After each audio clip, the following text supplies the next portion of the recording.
Overall, that about wraps it up and... What? Okay. We've got a late entry here. This is, a package. I guess we can open it. Let's see what's in here. Who spent $1,600 with 140 shipping?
One of my biggest dreams when I was younger was to visit the island of Sodor. I wished of getting to board one of the trains and journey through all the island had to offer. I longed to see the glorious countryside, hear all the peaceful sounds of the villages, and even look at the sights of the dockyard. I wished to visit the entirety of Sodor and be a part of this magical island. And well, it seems that part of Sodor actually came right to my front doorstep. But firstly, let's go a few years back to exactly 2019, when the Japanese prop company Coolprops announced as a part of their Coolprops vintage line that they would be producing Gauge 1 replicas of Thomas, Annie, and Clarabel, using the original Thomas props that were made during the shooting of the series, being housed at the Hara Model Railway Museum in Japan. Pre-orders began shortly after for those willing to sacrifice a limb for it. Initially, the set was meant to be sold exclusively in Japan. However, with much demand in the West, Coolprops decided to not only sell it in the US, but also in the UK as well.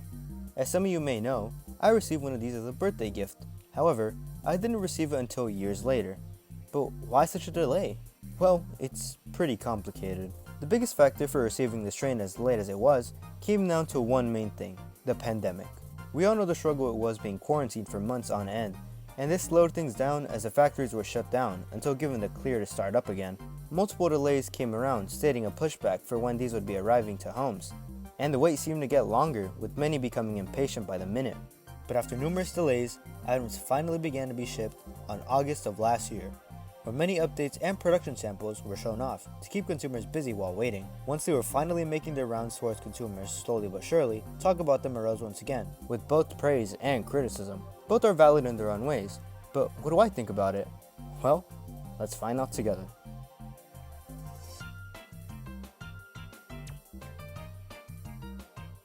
Let's look at the display box first. Once you take them out, there are 3 boxes for each of the characters, where all the boxes are the exact same, with no difference, which I don't mind at all, and it's a nice looking box too. Looking at the inside of the box, here's a layout of the components, from the base, building up to the train itself, with the sides having the ballast and faceplates. This layout carries to all 3 characters, so there's not much of a difference between them. They come wrapped in a plastic bag, added to being in the styrofoam box packaging. They also come with a manual showing many features that we'll cover later on. Let's take them out and look at them individually. Let's start off with the star of the show, being Thomas the Tank Engine himself.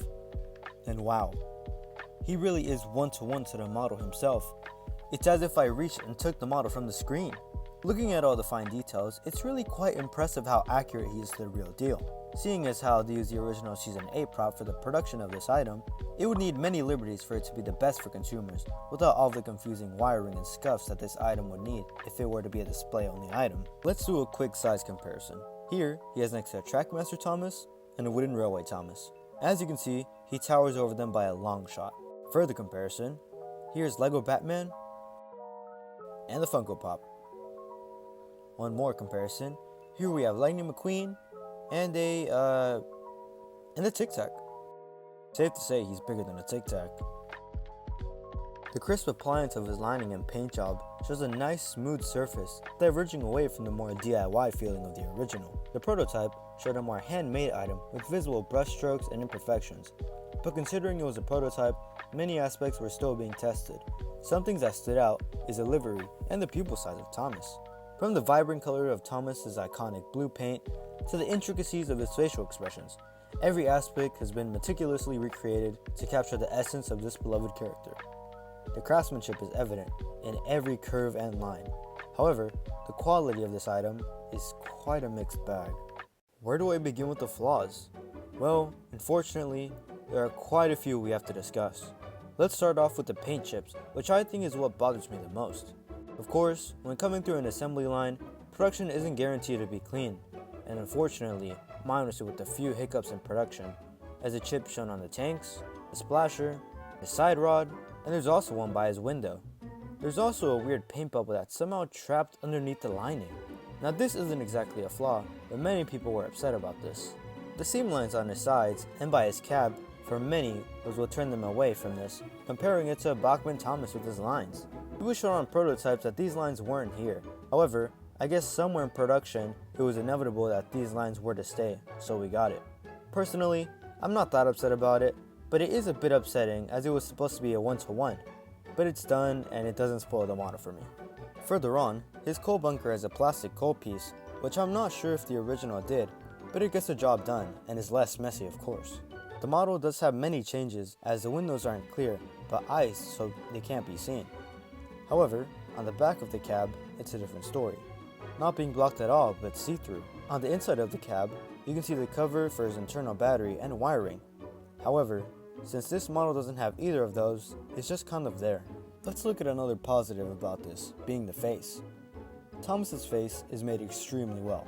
Now, it's not made using the resin cast as the original used, but rather a printed mold with insertable pegs on it, which switch from each face, with the options of 3 available faces, those being his classic smirking face, his grumpy face, and the surprise face being shown off with my trusty Spider-Man helpers.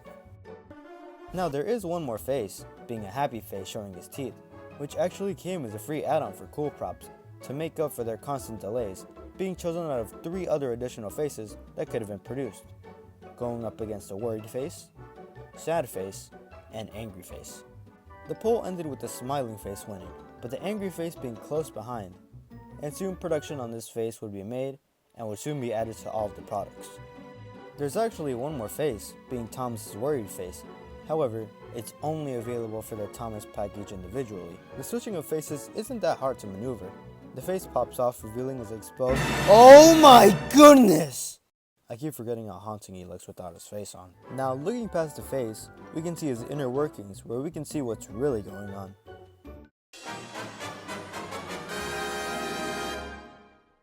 There's nothing past the removal of his face, but there is a button when pressed turns on his lamp and tail lamp, which actually light up quite a nice amount of light when shown in the dark. The eye mech itself is quite interesting, as it controls the direction the eyes will go. However, since they are not powered using servos, you have to manually move them using the dial on the back to control the eye's direction. Of course, this model doesn't run as it's meant for display purposes, but he does move if you move him yourself, and he does move quite smoothly along. Now, coming to the bottom, we can see how to open up his model, but not by first being met with the copyright stating 2022, which was a really interesting part for me. As you can see, Thomas has multiple screws on the bottom, which can open for many other things, but we're just only going to focus on the 2 most important ones, being located on opposite sides of each other. Both use a hex socket screw, which when using a screwdriver, loosens a tab, which can be moved out of the way, and now we can lift Thomas off of his chassis to expose it. Yeah, quite a bummer. There is quite an open amount of space to place a motor, however Coolprops made it clear that that was not the intention they had with all that space. This does show off the gears that move the wheels of course, but that's all about it has to show. And for fun, here's Thomas without his chassis. Quite a shift in reality for him, huh? Looking inside this now hollow shell of Thomas, we're shown to all his intricate wiring, which is used to power his lamps, held by single masking tape, as well as the battery compartment, which when unscrewed, reveals that it uses two LR44 batteries. Now let's put them back together. The process is easy as placing them back and securing them on well. Hey, I'm sorry man, but anything for the review. Thomas also comes with a piece of track that goes on top of the display pedestal, which cleverly also acts as a storage case to place other accessories such as the faces. Here, the base is just hollow and lightweight, nothing much to it. The track really makes it pop, as it's a friction fit and sits comfortably on. One gripe I have is that the rail is unpainted. However, placing an engine up top distracts it from being as bothersome. All pedestals are the same, besides Thomas's, which nicely has a label saying Thomas with Annie and Clarabel, crisply applied on, which goes on the center when displaying all three together. There's a bag of ballast that can be added. However, it's not already applied, and it means you have to do some DIY work yourself. I'm actually quite upset about this, as if the price weren't enough of a burden to deal with, now I have to manually glue on the ballast, with no guarantee it will come out good, or of me messing the base up while doing so. It's understandable why many will skip this step, as it requires more work to be implemented, at the risk of it not turning out well. All three came with the bags too, so I'm pretty sure this gets a hard pass. There was also a gold painted card, stating I have the 125th copy. I'm not sure how many will be made, but I at least know it went up to 125 units. Now the coupling system with these is actually not bad, but can be quite aggravating at times. Thomas's couplers aren't the same as the coach's, as his is a printed one, while the other two use actual chain couplers, which are more limited on movement and can come more as stiff and heavy. Now, his couplers can be removed if you'd like to. I'm guessing to give you a more customizable option to swap it out. The coaches have a way more loose coupling, which moves more freely, and is lighter, which can be untangled or put back up, which I prefer more when coupling my rolling stock. In summary, Thomas has flaws, but also, he's Thomas. He looks amazing, and despite all critiques, none of those trouble me when he looks astounding. I'm sure anyone would love to have this thing displayed in their room. Although he seems quite popular with this guy, it seems. So far, I'm impressed. Let's look at the next one. Annie looks perfect. Just simply saying it, she really is quite impressive and authentic feeling. Coolprops stayed true to the original designs, ensuring that these replicas were one-to-one representations of these characters. Putting her on the turntable, we can see her all around, and it's safe to say Coolprops didn't miss with this one. All the fine small details such as the handles and handrails, with her name crisply printed on the side. Unfortunately, her doors don't open as the mold is one solid piece. Trust me, I've already tried. I'm not gonna lie, she was giving me Bachman G-Scout Annie vibes. To compare her, here we have a Trackmaster Annie and a Wooden Railway Annie. And as with Thomas, they dwarf in comparison to the prop. She does have an additional faceplate to swap with her smiling face, being her frustrated face, which unsurprisingly looks good. Their faces are pretty large in comparison to Thomas's, as they are the size of the top part of the carriage. Swapping their faces, however, is more interesting than you might think, as both the coaches don't have an eye mech, considering their eyes are painted on. Removing the faces is quite easy. Their faces are applied with use of a friction fit, as 4 holes on the back of their faces go on the clear plastic of the coach. And just like that, she has her face back. The see-through window in the front reveals the first row of the coach, which is pretty neat. The roof is removable, which is one of the selling points of this set. Taking it off, it reveals the compartments inside. The roof is nothing crazy, it has the appropriate details with the vents on top, and is just meant to go on top of the coach, obviously. Now, looking back to the inside, we have many rows of seats, which of course passengers would board. The inside is nothing much but the seats really, as the only other thing that could be placed inside is our battery pack to light them up. There's actually an option for lights, which comes in the rear of Annie, under the last row of the seats, which gives a feeding a place to put a light in. The available space in the coach does give room to place some passengers. Here I am, placing Patrick and SpongeBob inside. As you can see, they still have some room space to move around. Let's put the roof back. I know they want some shade. Here are 2 happy passengers enjoying their ride. Looking at the bottom of the carriage, we can see the copyright also stating 2022, as Thomas did. We can also see our axles with not much else being there besides that. The windows here are actually just one big rectangular clear plastic that takes up the entire side, and in fact is removable. This can give a wider range to have passengers looking out the window and enjoy the outer scenery. Now, let's close that up. She does also roll fairly well, and doesn't show any stiff wheel movement at all, which is a plus. Her wheels are spoked, which is accurate, as well as her axle boxes. Her buffer beam have rivet detailing, and of course use the chain couplers, unlike Thomas's model. Overall, this Annie, just like Thomas, left me at a loss for words. It's amazing, and thankfully, I didn't really find any flaws with this one. Now let's end off strong with our third and final character.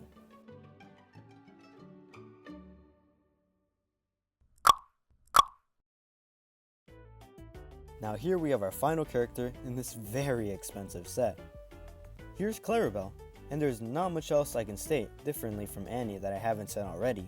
Of course, both the girls' faces are different from each other's. Clarabel does sport a frustrated face to be swapped with a smiling face. Being a brake coach, Clarabel's build is slightly different, mainly just when it comes nearing the rear, where along the sides of her face, there she has her box compartment meant for the guard. However, it's just the same interior as Annie, which is quite a bummer. Everything else besides that is pretty much the same as Annie, which you could say was a copy and paste of her, but the thing is, they're coaches. Of course they're supposed to be similar. They make up a train, so they gotta be the same. And if I didn't want them, then I could have just gone for Thomas himself and called it a day. If you kept a sharp eye, some of you may have noticed the cracks present on Clarabel's back. There's actually 3 cracks to be precise. These right here actually weren't from the item when unboxed, but something that happened a while ago. Let's talk about it. So one day, I was minding my business, just living life, you know? I was just chilling, then out of nowhere, I heard a bump on my wall.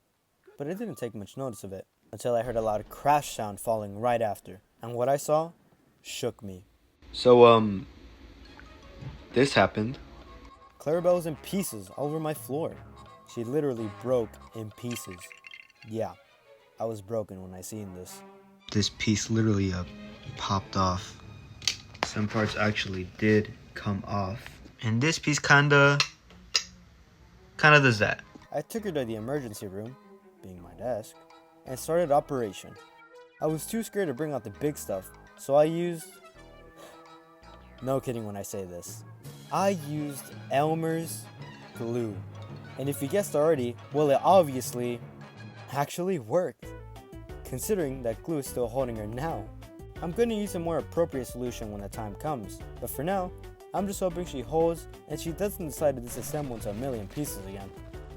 I still don't know how she fell from a 6-foot drop, but I'm at least happy she didn't also shatter as I thought she did. She's seen the worst out of the 3. She's a true survivor, and that's why she's my favorite out of the 2 coaches. Sorry, Annie. Now, let's bring them all out together. All together now, and it's truly a sight to behold, that I practically hold a facade of these characters that I love so dearly. And it's also a sight for the bank to behold too. I can remake many scenes or shots from the show, which is pretty neat. And of course, it would be criminal to not have them displayed together. But first, let's couple them up together.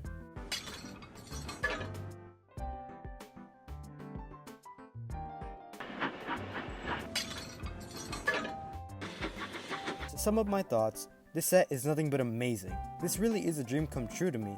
And although they aren't 100% authentic props, they are more than enough for me to say that I own one of my favorite childhood characters of all time. If you're looking to purchase this set, make sure you have your mortgage ready, as well as your life savings on hand.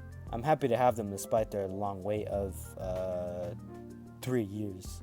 I know Coolprops has more new items on the way, such as their announced Bill and Ben props, and of course, the infamous 75th anniversary Green Thomas, made to celebrate the Railway Series' 75th anniversary, which is just awaiting shipment.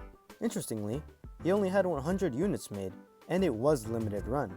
His faces are also slightly tinted to match the more CGI color tone the faces have. He was also given the privilege to meet up with his former self at the Out with Thomas events. How cool is that? There was a cranky that was made, however, he was stated to just be part of the diorama display, so no intentions for him being made are currently in the works. I would love to see Coolprops make more characters in the future. A big seller for me would be James or Edward. Most logically, they'll stick to smaller engines like Percy or Toby, which I wouldn't mind. But if they're feeling bold, I'd love to see Henry or Gordon being tackled, but I know that price would be diabolical. Gonna be saying goodbye to my college funds. But that's a look at the new Thomas with Annie and Clarabel Prop Replica set made by Coolprops.